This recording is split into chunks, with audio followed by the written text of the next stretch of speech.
Hi friends, welcome to my channel. आज आम ए षष्ठ श्रेणी इतिहास बहिर सप्तम अध्याय पारस्य और ग्रीक आक्रमण ए विषय प्रश्न उत्तर करवा। देला एक नंबर, पारस्य सम्राट प्रथम डेरायस कहीं भारत आक्रमण करथिले। लिखिबो पारस्य सम्राट प्रथम डेरायस ख्रीष्टपूर्व 522 ख्रीष्टाब्दे शासन भार ग्रहण कले। से धन लोभरे आकर्षित होई भारतर उत्तरा पश्चिमांचल को आक्रमण कले। सही अंचल कौन शक्तिशाली शासक नथिबारु डेरायस सेठारे थिबा पंजाब, सिंधु प्रदेश और सिंधु नदीर पश्चिमांचल को दखल करी पारस्य साम्राज्यर अंतर्भुक्त कराइथिले। पारस्य अंतर्भुक्त भारतीय अंचलटी सबुठारु अधिक उर्वर और जनबहुल थिला। एही अंचलरू पारस्य राजा माने प्रचुर कर आदाय करुथिले। ख नंबर देला, आलेक्जांडर भारत आक्रमण करिवार कारण कौन थिला। लिखिबो पारस्यवासींक ठारू भारतर विपुल धन संपत्ति सूचना पाई ख्रीष्टपूर्व 326 मसीह आलेक्जांडर भारत आक्रमण करथिले। से खाइबर गिरिपथ देई उत्तर पश्चिमांचल सीमांत प्रदेश गुड़ी को आक्रमण कले। सेतेबेले भारतर उत्तर पश्चिम गांधार और काम्बोज भली अनेक छोट छोट राज्य गठित होइथिला, जेउमानंक मध्यरे एकता नथिला। सेमाने परस्पर सहित अनवरत कलहरे लिप्त रहुथिले। एहार सुजोग नहीं से भारत आक्रमण कले। ग नंबर, पुरु किए आलेक्जांडर सहित तांकर कौन संपर्क थिला। लिखिबो आलेक्जांडर भारत आक्रमण समय रे सिंधु और बीतस्ता नदीर अपर पार्श्व पौरव राजवंशर राजा पुरु राजत्व करुथिले। हाइदास्पेस नामक युद्ध क्षेत्र में पुरुंक सैन्य और आलेक्जांडर ग्रीक सैन्य मानक मध्य भीषण युद्ध होइथिला।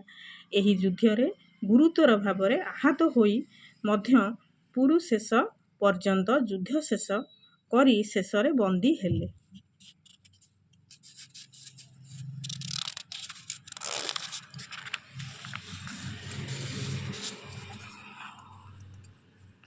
सेतेबेले आलेक्जांडर प्रश्न थिला पुरु तांको ठारू किभली व्यवहार आशा करती। एहार उत्तर रे निर्भीक पुरु कहिथिले जणे राजा आउ जणे राजांक ठारू जेपरी व्यवहार आशा करती। पुरुंकर वीरत्व और चतुरतारे खुशी होई आलेक्जांडर तांकु निजर बंधु रूपे स्वीकार करी सम्मानर सह तांकु तांकर राज्य फेराई देइथिले। घ नंबर, आलेक्जांडर आक्रमण फलाफल कौन थिला। लिखिबो आलेक्जांडर आक्रमणर फलाफल सुदूर प्रसारी थिला और यह भारतीय समाज को गभीर भावे प्रभावित करिथिला। यह भारतर राजनैतिक एकता आनिबारे साहाय्य कला। फलरे भारत रे एक विशाल मौर्य साम्राज्य गठन संभव होइथिला। एही आक्रमण द्वारा भारत और यूरोप मध्यरे वाणिज्यर प्रसार हैला।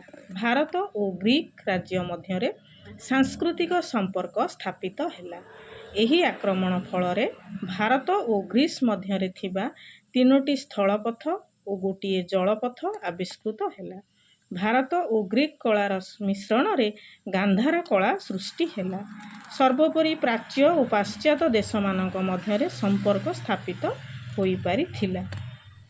व नंबर देला, ख्रीष्टपूर्व 6ठ शताब्दी पारस्यर केउ राजा भारत आक्रमण करथिले और काहींकी।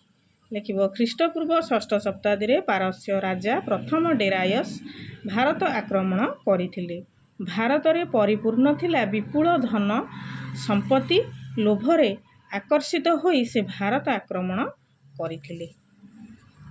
2 नंबर देला, उपयुक्त बंधनी मध्यरु उपयुक्त शब्द बाछि शून्य स्थान पूरण कर।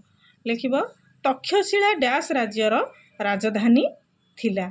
लिखिबो तक्षशिला गांधार राज्यर राजधानी थिला।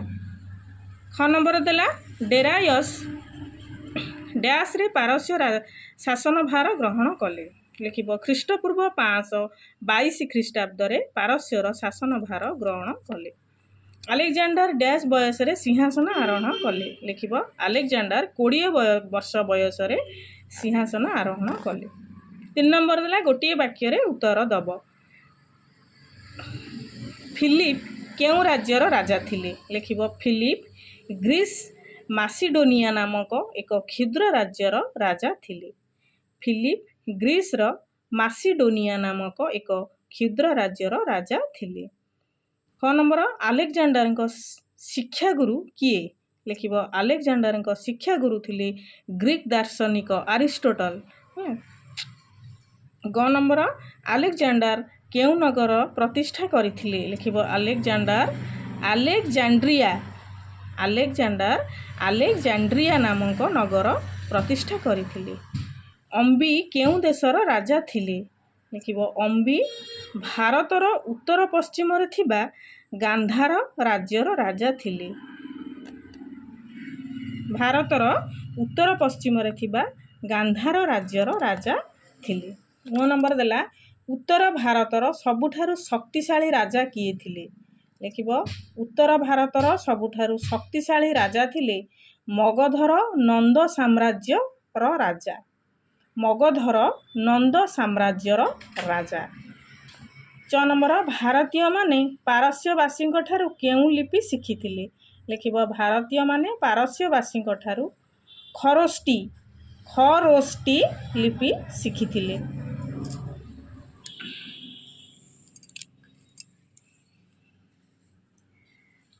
आज एतिकी मो वीडियोटी जदि आपको भल लगी तेज लाइक शेयर सब्सक्राइब और कमेंट करें।